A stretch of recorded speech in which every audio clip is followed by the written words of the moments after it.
With a new legislative session kicking off, Governor Rick Perry has announced new priorities for state lawmakers to tackle, and he placed getting rid of sanctuary cities in Texas at the top of the list. We must abolish sanctuary cities in Texas. Joining us live to talk more about this, Tomball State Representative Debbie Riddle and Houston State Rep Garnet Coleman. Thanks to both of you. And first to you, Garnet Coleman, should this really be at the top of the governor's to-do list? Well, there are no sanctuary cities in Texas.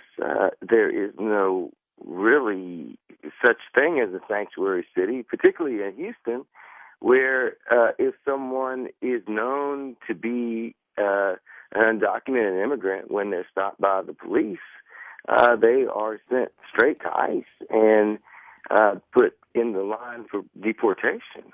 So I'm slightly confused. Well, I'm thinking Debbie Riddle is going to reply to that. Yeah, I'm good. Hi, Debbie. Hi, good morning, Coleman, or Garnet, rather.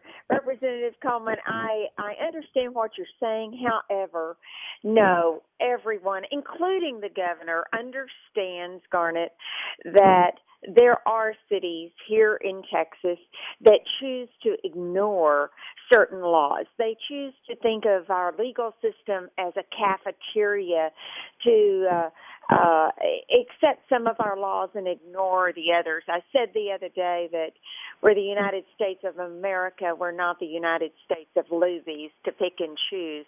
So, no, the governor would not have chosen that, Garnet, as one of our priorities. I would not have introduced a bill to that effect if it was just simply something out of our imagination. Do you think legislatively, Garnet Coleman, something needs to be done about something like this based on what Representative Riddle just said? I think you solve problems, you don't create them. And one of the things that's the most important issue for this session is the budget, and also, you know, how we're going to run the state of Texas.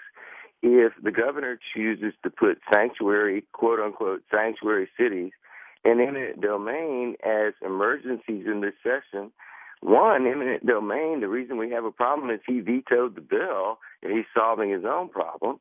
Then also with sanctuary cities, or this so-called sanctuary cities, that's a political issue for him running for president. I don't think these are emergencies in the Texas legislature. Well, actually, I'm not running for president, and I see that, and I filed that bill early, and I didn't even know that the governor was going to declare that. But regarding the budget, constitutionally in Texas, that is constitutionally the only bill, quite frankly, that we have to pass. He doesn't have to declare that as an emergency, or he doesn't have to declare that as a priority. It already is.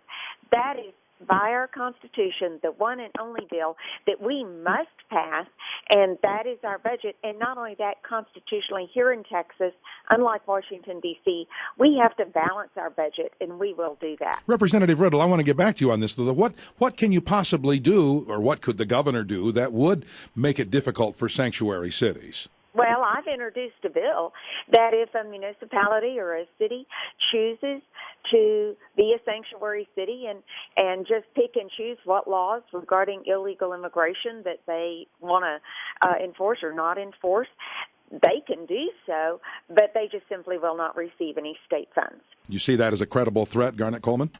No.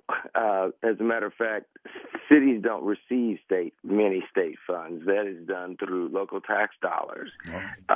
And quite frankly, it's a non-issue, which makes it politics. All right. Thanks very much to both of you. Tomball State Representative Debbie Riddle there, and Houston State Representative Garnet Coleman.